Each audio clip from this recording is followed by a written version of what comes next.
بسم اللہ الرحمن الرحیم۔ روزے کے حوالہ سے پہلے درس کے اندر آپ نے کچھ چیزوں کو سماعت فرمایا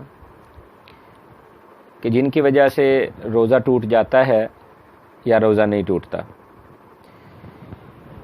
کچھ مزید چیزیں جن کے حوالہ سے سوال کیے جاتے ہیں، پوچھا جاتا ہے، اور ان کا تعلق بھی روزے کے ساتھ ہے، ان کا تذکرہ جن کا پچھلے درس کے اندر نہیں ہو سکا، پچھلی نشست میں ہم اس کا تذکرہ نہیں کر سکے، اس کے حوالہ سے چند مزید چیزیں روزے کے حوالہ سے آپ احباب کے گوش گزار کریں گے۔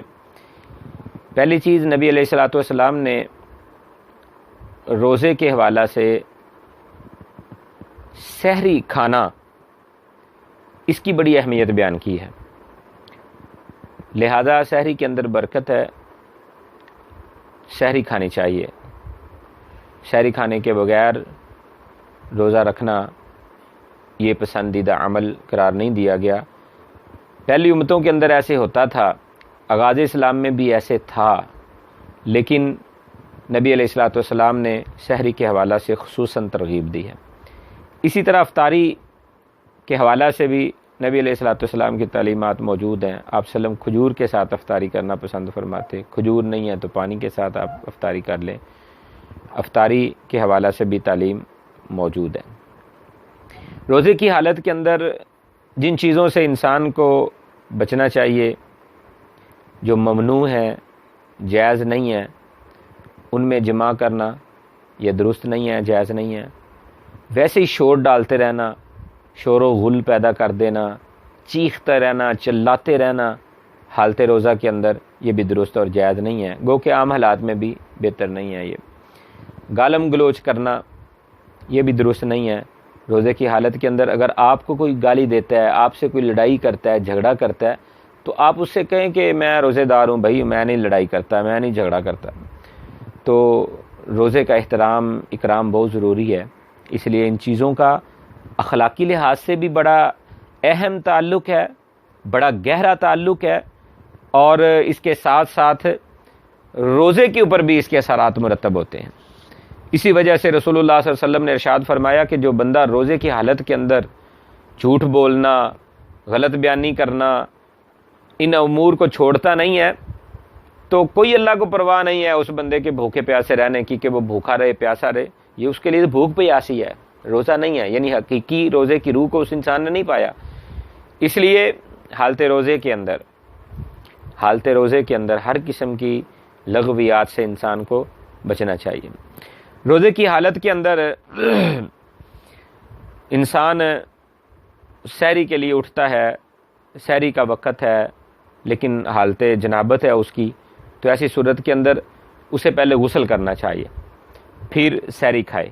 لیکن سحری کا وقت قلیل ہے، ختم ہونے جا رہا ہے، 5 منٹ 10 منٹ پہلے وہ اٹھا ہے، اگر وہ غسل کرنے کے لیے چلا جاتا ہے تو سحری رہ جائے گی۔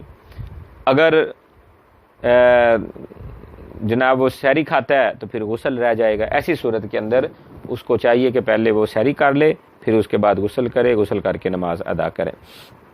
اسی طرح کوئی بندہ سفر پہ جا رہا ہے، تو سفر کی حالت کے اندر اس کو اختیار اسلام نے دیا ہے کہ وہ روزہ رکھنا چاہتا ہے تو روزہ رکھ لے، نہیں رکھنا چاہتا تو نہ رکھے۔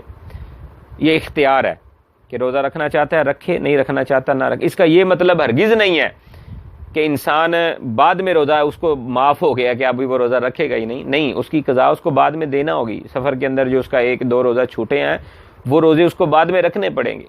لیکن ہمارے تجربے میں یہ بات آئی ہے کہ سفر کے اندر، کیونکہ آج کل کے سفر وہ صعوبت والے، تکلیف والے نہیں ہیں، اگر تکلیف ہے تو انسان اختیار ہے اس کو نہ رکھے، لیکن رکھ لینا یہ زیادہ بہتر نظر آتا ہے۔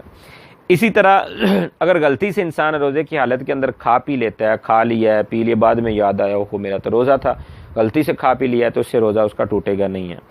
اسی طرح یہ بھی سوال کیا جاتا ہے کہ سرما لگانے سے، آنکھوں میں سرما ڈالنے سے روزہ ٹوٹ جاتا ہے یا نہیں؟ تو اس سے روزہ نہیں ٹوٹے گا، سرما لگا سکتا ہے، مسواک کر سکتا ہے، مسواک کرنے سے روزہ نہیں ٹوٹے گا، سر پہ گرمی ہے، شدت ہے، اس کی وجہ سے وہ پانی ڈال لیتا ہے، اس سے اس کا روزہ نہیں ٹوٹے گا. غسل کر لیتا ہے، کولی کر لیتا ہے، ناک میں پانی جو ہے نا وہ ڈالتا ہے، اس سے روزہ نہیں ٹوٹے گا. لیکن اوپر تک پانی کو کھینچنا اور روزے کی حالت کے اندر حلق تک پانی کو آگے لے کے جانا، غرارے کرنا، اس سے اجتناب کرنا بہت ضروری ہے.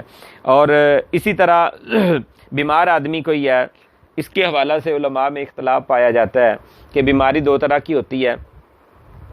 ایک بیماری تو وہ ہے کہ جس میں انسان کو امید ہے کہ میں بعد میں 1 2 4 5 10 دن کے بعد 15 20 مہینے کے بعد ٹھیک ہو سکتا ہوں، 15 20 دن مہینے کے بعد، تو وہ انسان روزے چھوڑ دے، بعد میں روزے رکھ لے. لیکن ایک بندے کی کوئی بیماری ایسی لگ گئی ہے کہ اس سے اب اس کو امید نہیں ہے کہ میں بچوں، مجھے اس بیماری سے پہلے شفا مل جائے گی، محسوس نہیں ہوتا، لگتا ہے ایسے ہی ہے. تو ایسی صورت کے اندر اگر وہ